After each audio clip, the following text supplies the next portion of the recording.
ओम शांति। आज 20 नवंबर 2023 है और आज बाबा अव्यक्त इशारों में अपने आज्ञाकारी बच्चों को एक विशेष आज्ञा दे रहे हैं। यूँ तो हर रोज़ हमें बाबा की मुरली से कई सारी आज्ञाएं मिलती हैं, लेकिन व्यवहारिक रूप पर आज बाबा हमें जो आज्ञा दे रहे हैं वो बहुत ही शीघ्र हमें मास्टर सर्वशक्तिवान बना देती है। आइए जानते हैं बाबा की वो आज्ञा आज के अव्यक्त इशारों से। सहन करने के पीछे शक्ति है। सहन करना अर्थात शक्ति रूप को प्रत्यक्ष रूप में दिखाना। सहन किया तो किसके प्रति सहन किया? बाप के आज्ञाकारी बनने के लिए सहन किया, दूसरे के लिए नहीं किया। बाप की आज्ञा मानी तो आज्ञा मानने की दुआएं ज़रूर मिलेंगी। तो आज बाबा ने जो अपनी विशेष आज्ञा हमें स्मृति दिलाई है वो है सहन करना। सहन करने के कई भाव मनुष्य आम तौर पर समझ लेते हैं, जैसे कि पहला, किसी ने एक सुनाया तो मैं 10 सुना के आऊँ। तो इसमें तो हम सभी जानते हैं कोई भी सहन शक्ति हुई नहीं, नेगेटिव हुआ।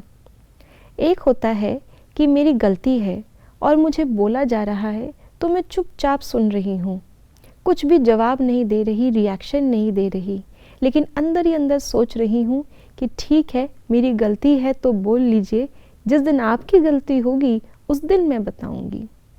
तो इसका मतलब क्या हमने सहन किया? कहेंगे तो यही बाहर आकर कि मैंने बहुत सहन किया, कुछ नहीं बोला, चुपचाप सुनती रही। लेकिन ये सहन करना नहीं, लेकिन ये मजबूरी है, क्योंकि मैं अपनी गलती से मजबूर थी और अंदर ही अंदर उसको बदले की भावना से इकट्ठा करती जा रही थी। तो ये सहन करना नहीं, ये मजबूरी का रूप है।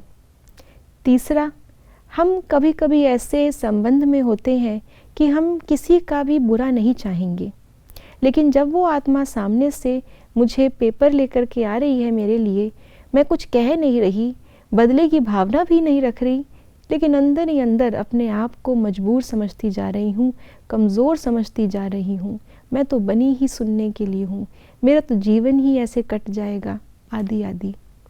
तो जैसे आटे के ऊपर प्रेशर डालते हैं तो आटे में डिप्रेशन पड़ जाता है, ऐसे ही ये डिप्रेशन में आना ये भी हमारी कमज़ोरी है, ये सहन करना नहीं है।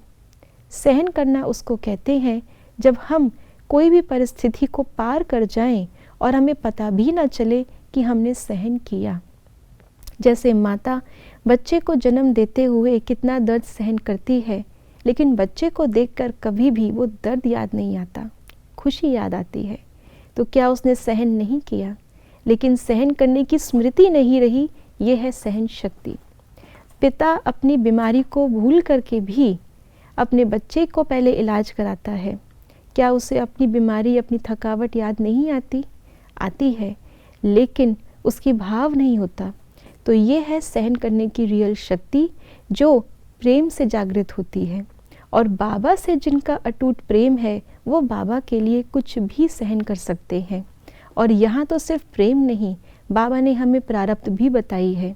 तो जहाँ प्रेम और प्रारब्ध दोनों है, वहाँ सहन करने में कोई भी बड़ी बात नहीं होती। ओम शांति।